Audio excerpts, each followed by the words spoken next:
السلام علیکم ورحمۃ اللہ وبرکاتہ۔ کیسے ہیں آپ سب؟ آپ کو مبارک ہو کہ آج الحمدللہ ہم سورہ نساء کی آخری آیت پڑھنے جا رہے ہیں، آیت نمبر 176۔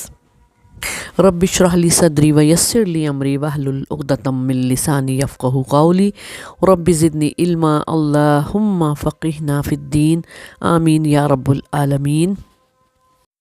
رب اشرح لی صدری ویسر لی امری واحلل عقدۃ من لسانی یفقہوا قولی رب زدنی علما آمین یا رب العالمین۔ اعوذ باللہ من الشیطان الرجیم، اعوذ باللہ من الشیطان الرجیم۔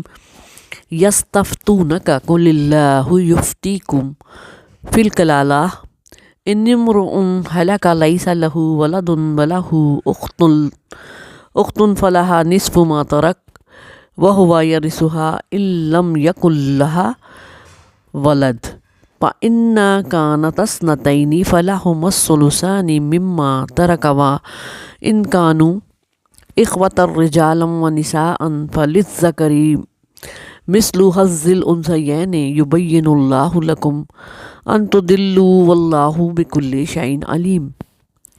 لوگ آپ سے کلالہ کے متعلق فتویٰ پوچھتے ہیں، آپ ان سے کہیے کہ اللہ تمہیں اس بارے میں فتویٰ دیتا ہے کہ اگر کوئی شخص لا ولد مرے اور اس کی ایک بہن ہی ہو تو اسے ترکے کا نصف ملے گا اگر بہن کلالہ عورت ہو۔ پھر اگر دو بہنیں ہوں تو ان کے لیے ان میں سے 2/3 ہوگا جو اس نے چھوڑا، اور وہ کئی بھائی بہن مرد اور عورت ہوں تو مرد کے لیے 2 عورتوں کے حصے کے برابر ہوگا۔ اللہ تمہارے لیے کھول کر بیان کرتا ہے کہ تم گمراہ نہ ہو جاؤ، اور اللہ ہر چیز کو خوب جاننے والا ہے۔ تو سورت کی ابتدا تقوی کے حکم کے بعد اموال کے احکام سے ہوئی تھی، میراث کے احکام سے ہوئی تھی۔ اب آخر میں انہی احکام کے ساتھ سورت کا اختتام بھی ہو رہا ہے۔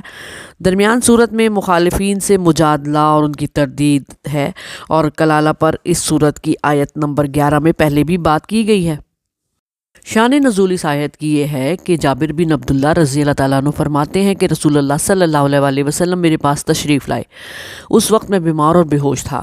آپ صلی اللہ علیہ وسلم نے وضو کیا اور وضو کے بچے ہوئے پانی سے مجھ پر چھینٹے مارے، یا فرمایا کہ اس پر چھینٹے مارو، جس سے مجھے ہوش آ گیا۔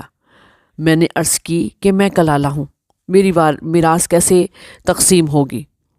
تو اس پر یہ آیت نازل ہوئی۔ بخاری شریف میں اور مسلم شریف میں اس کا ذکر ہے۔ سورت کی ابتدا معاشرے کے کمزور پسماندہ طبقے یتیموں کے مالی حقوق سے ہوئی تھی، اور اس کا اختتام بھی اسی طرح معاشرے کے کمزور افراد کے مالی تحفظ سے کیا گیا ہے۔ اور یہ کمزور افراد کون ہیں؟ کلالہ۔ کلالہ کون ہے؟ وہ شخص ہے جس کے نہ والدین ہوں، نہ دادی، نہ دادا، نہ اولاد، نہ پوتے پوتیاں، خواہ وہ مرد ہو یا عورت، وہ کلالہ ہے۔ اس کے بہن بھائی ہوں وہ پھر بھی کلالہ ہی ہوگا۔ تو اولاد بھی 3 قسم کی ہوتی ہے، عینی یا حقیقی یا سگے بہن بھائی جن کے ماں اور باپ ایک ہوں۔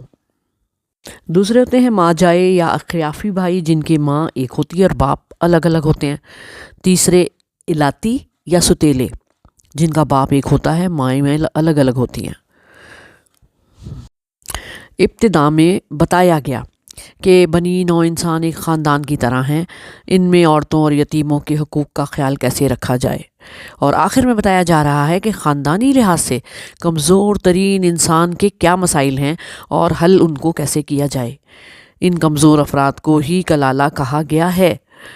کلالہ کی تعریف تو آپ نے سن لی کہ وہ کون ہیں جی، نہ جس کے والدین ہوں، نہ دادا دادی، نہ اولاد، نہ پوتے پوتیاں، بے شک وہ مرد ہو یا عورت، وہ ہی کلالہ ہے۔ نساء میں پہلے بھی کلالہ کے بارے میں ہم نے پڑھا تھا نا، آیت نمبر 12 میں میراث کیسے ان کی تقسیم ہوگی۔ تو وہ میراث جو ہے خیافی یا ماں جائے بہن بھائیوں کے متعلق تھی۔ اس آیت میں 176 میں جو میراث کے احکام بیان ہو رہے ہیں وہ سگے یا ستیلے بھائی بہنوں کے متعلق ہیں۔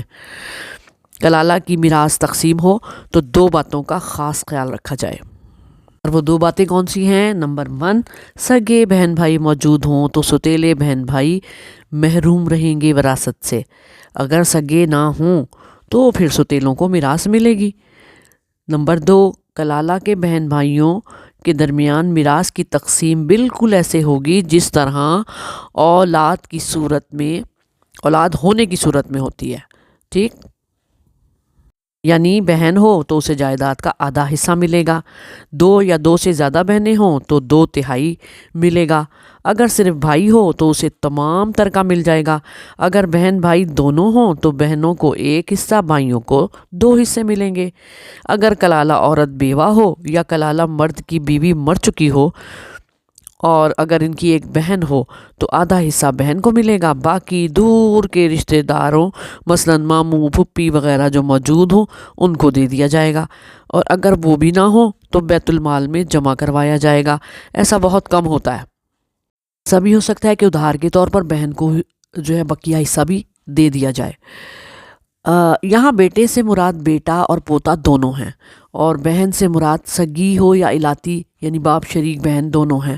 اگر کلالہ کی بہن بھی ہے اور بیٹی بھی تو بہن کو نصف، بیٹی کو نصف ملے گا، اگر بیٹی اور پوتی موجود ہیں تو بیٹی کو نصف، پوتی کو چھٹا حصہ یعنی کہ سدس، اور بہن کو باقی حصہ ثلث دیا جائے گا۔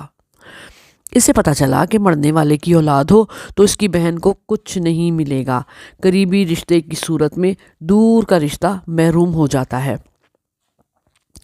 بیٹا بھی ہو بھائی بھی ہو تو قریبی رشتہ بیٹے کا ہے اس کو ملے گا، بھائی محروم رہ جائے گا۔ سیدنا ابو بکر صدیق رضی اللہ تعالیٰ عنہ نے فرمایا، جو آیت سورہ نساء کے شروع میں نازل ہوئی، آیت نمبر 11-12 فرائض کے بارے میں ہے، وہ ولد اور والد کے لیے ہے، اور دوسری آیت میاں بیوی کے لیے ہے اور ماں-زاد بہنوں کے لیے ہے، اور آخری آیت یعنی 176 سگے بہن بھائیوں کے لیے ہے۔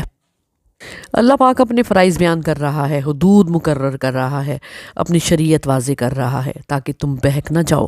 اللہ تمام باتوں سے واقف ہے اور ہر مصلحت، ہر بھلائی برائی کا جاننے والا ہے، ہر مستحق کے حق کو پہچاننے والا ہے۔ اللہ تمہارے لیے کھول کھول کر بیان کر رہا ہے تاکہ تم گمراہ نہ ہو جاؤ۔ وہ یہ جانتا ہے کہ تم اس کی وضاحت اور تعلیم کے محتاج ہو، اور وہ اپنے علم میں سے تمہیں علم سکھاتا ہے جو ہر جگہ تمہیں فائدہ دے گا۔ یعنی صحابہ کرام رضی اللہ تعالیٰ عنہم کو کلالہ کی میراث کی تقسیم کے بعض پہلوؤں پر جو پریشانی ہوئی تھی ان کا حل اللہ پاک نے بتا دیا ہے، لہٰذا اب پریشانی کی کوئی ضرورت نہیں ہے۔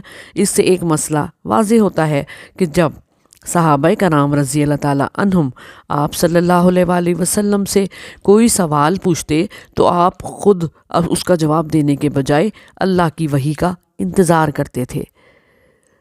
الحمدللہ یہاں سورہ نساء مکمل ہوئی۔ اللہ پاک ہم سب سے قبول فرمائے، آمین ثم آمین۔